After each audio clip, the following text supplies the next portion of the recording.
વેસ્તાન police station ખાતે નોંધાયેલા NDPS act મુજબના ચાલુ તપાસના ગુનાના કામે છેલ્લા 2 મહિનાથી નાસ્તા ફરતા આરોપીને ગંજામ ખાતેથી પકડી પાડી સુરત શહેર વેસ્તાન police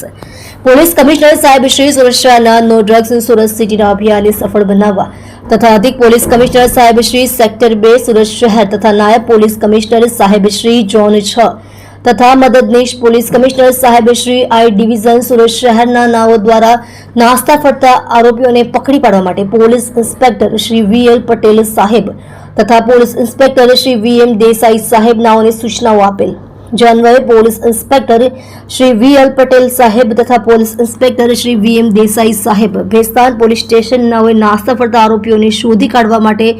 surveillance police sub inspector SG Chauhan તથા સર્વેલન્સ સ્ટાફના પોલીસ માણસોને જરૂરી સૂચના માર્ગદર્શન આપેલ, જે અન્વયે એનડીપીએસ એકના વોન્ટેડ આરોપી પ્રદીપ ભગવાન બહેરા રહેવાસી સિકુલા ગામ પુરુષોત્તમનગર જિલ્લો ગંજામ નાનો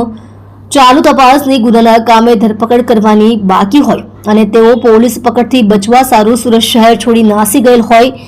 જેથી હેડ કોન્સ્ટેબલ જતીનભાઈ પ્રવીણચંદ્ર તથા પોલીસ કોન્સ્ટેબલ મહેશભાઈ રણછોડભાઈ નાઓને જરૂરી સૂચના માર્ગદર્શન આપી આરોપીના મૂળ વતનના સરનામા ઓડિશા રાજ્ય ખાતે હોવાની માહિતીના આધારે અત્રેની સર્વેલન્સ ટીમો મોકલી આપેલ, જો આ ટેકનિકલ વર્કઆઉટ અને હ્યુમન સોર્સિસના આધારે આરોપી પ્રદીપ ભગવાન બહેરા ઉંમર વર્ષ 23 ધંધો મજૂરી રહે building number 49 room number 8 Bestan આવાસ ડિંડોલી સુરત શહેર મૂળ રહે સિકુલા ગામ પુરુષોત્તમનગર જિલ્લો ગંજામ તેને પકડી પાડી પ્રશંસનીય કામગીરી કરેલ છે. આમ સુરત શહેરને ડ્રગ્સ મુક્ત બનાવવા માટે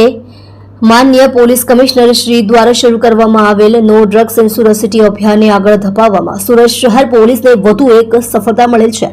સુરત શહેરમાં ડ્રગ્સની બદીને ફેલાતી અટકાવવા માટે સુરત શહેર પોલીસ સંપૂર્ણ રીતે કટિબદ્ધ છે અને સતત પ્રયત્નશીલ છે.